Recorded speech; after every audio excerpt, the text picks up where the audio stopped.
My name is Logan, and I am with flockedmedia.com, and I'm talking with Jason, who's a member of Dog Fashion Disco. Thank you so much for letting us talk with you today. Oh yeah, man, absolutely. Thanks for having me. First off, congratulations on the new album, Sweet Nothings. That was actually released today, wasn't it? It was. It came out. It came out today. So this is Excellent. the first interview I've done since it came out. Oh, sweet, sweet. I'm glad we're able to pop that cherry, so to speak. Awesome. So, can you tell us about the new album? Well, it's an album that we swore that we would never do, and then we got bored and decided to do it. The last album that we did was called Adultery. It came out 8 years ago, and since then we started another band, Todd and I, the singer, called Polka Dot Cadaver, and we released a bunch of records with that band. And every couple of years we would do a reunion show for DFD, and this last one we had so much fun. We were like, man, we should just make another record. So we kind of planted the seed with everybody there, and then we started an Indiegogo campaign and raised a ton of money, which we weren't expecting, and it kind of all came to life, man. It's pretty rad. Yeah, is that what you meant, or do you want me to tell you about the actual record itself? Oh no. That's quite all right. That was actually kind of my next two questions was about you doing your reunion shows, and they were super popular, and that kind of brought you guys to this. But Yeah. with the idea of doing the new album, you did the Indiegogo campaign, and you guys raised a ton of money in a real short amount of time. Can you tell me some more about that? Well, the original goal, we set the goal pretty low, or low for making a record, standards. We set it at $30,000, thinking that would be, we would. I wouldn't say easily make that goal, but we thought that was a very attainable goal from the get-go, because we didn't want to be faced with a situation where we didn't make the goal that we wanted, because that would have been, shitty all the way around. It's embarrassing, and then you're like, do people even really want us to do this? But we made our initial goal in just over 24 hours, so $30,000 if we did it like 27 hours, and then it went on to do over 85,000, which met all of our subsequent stretch goals, and we just sort of were making things up as we went. We're like, oh, we'll do X if we reach X amount of money, and all the goals were met, and it turned out really great. We were thrilled to have the support. All of our fans. It was awesome. It is awesome. That is super cool. When I heard about it, I was pretty excited to see it go as well as it could. So do you guys have any more plans for coming back to the United States after the end of this run, and you guys are going to the UK? It looks like for a little bit. Yeah, we do. We have a string of a few shows the first week of August. We're going, as far north as Toronto, and then back down. And then our other band, Polka Dot Cadaver, is going out on tour with Bam Margera for 10 days, and then we come back from that and pretty much immediately leave for Europe with DFD. Nice. And we'll be in Europe for 9 days, and then we come back and immediately go on tour with DFD again. Pretty much, we're doing all the markets that we missed on this last, not all the markets, but a bunch of markets that we missed on this last run. It's like a 2-week stretch at the end of September, and then we come back the first week of October. We're home for, 10 days or so, and then we go out for a month with Bam Margera again with Polka Dot, which pretty much finishes out the year. So nice. Yeah, it's a busy time for us. Well, you guys, you guys do a lot of shows. When you were together before, I sometimes forget that you guys were apart for so long. But I promised a friend of mine that I grew up with.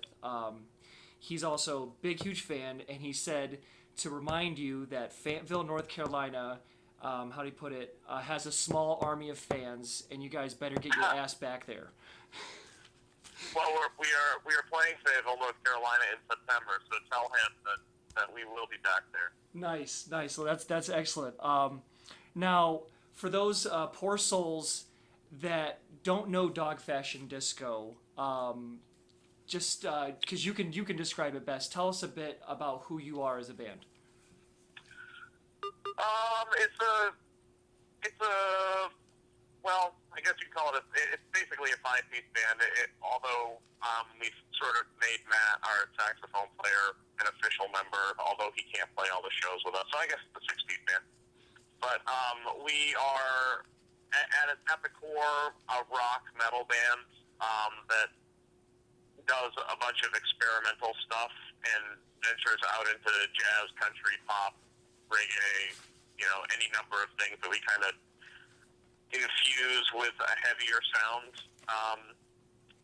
Heavily influenced by bands like Faith No More and Beck and Tool and things of that nature. Yeah. Right on. So, notice I left Mr. Bungle out of that. Yes, I did. Yeah. I've actually I've gotten in arguments with friends about that, but we'll not get into that. A lot of your music, and I mean, since you guys have been around, it really seems like there's nothing off limits. There's like no musical style or genre DFD won't touch. Am I wrong in that, or is there something out there that you guys are like, I'm not touching that with a 10-foot pole? Hell no, man. I mean, we would do anything, and that's the beauty of the band, is that not only can we not, I say we can do anything, I think we can. Not only do we do that stuff, but it's almost expected that we do it, which is great. It's one of the only bands I can think of that we could literally cover anything. Like if we were to do a cover song and people would just say, oh, okay, that makes sense that they did that. I mean, we could cover a Lady Gaga song and people would be like, oh, awesome. Yeah. Or a Toto song or, an ABBA song. I mean, it doesn't matter. A Slayer song. Like across the board, it just seems to fit and seems to make sense. Right on. Speaking of the new album, which is Sweet Nothings, and it was released today, is there a favorite song that you have on the album? I like a few of them, actually. Well, I mean, I like them all, obviously, but as far as my favorites go, it depends on my mood, to be honest, man. I mean, it's there are songs on this record that are, P-Funk oriented and like some like Red Hot Chili Peppers, and there's stuff that's, the original idea for the record, the song War Party was what would Slayer sound like if they were a ska band? I mean, that was the idea, like, the original idea. I like the two that Tim, our keyboardist, wrote a lot. Struck by Lightning and Taste So Sweet. Those are really cool songs. I like the song Pale Horse a lot. War Party's great. A lot of them.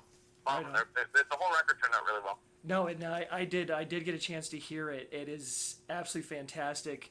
Everything that you came to know and love about DFD and an album, you guys are back. It's super badass. If you can't tell, I'm a fan. Okay, just a couple more questions. Two bands or musicians that you would like to see fight to the death. Two bands or musicians that I would like to see fight to the death. Yes, sir. Let's see. Who would I like to see fight to the death? I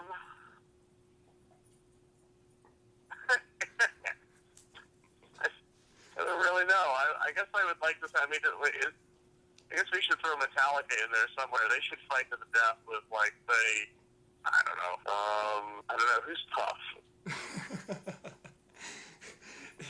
Actually, I had to deal with this a bit. People are like, oh, I want to see the baddest, the most brutal guys ever. And I'm like, you never know. It might just be some Norwegian death metal band you've never heard of.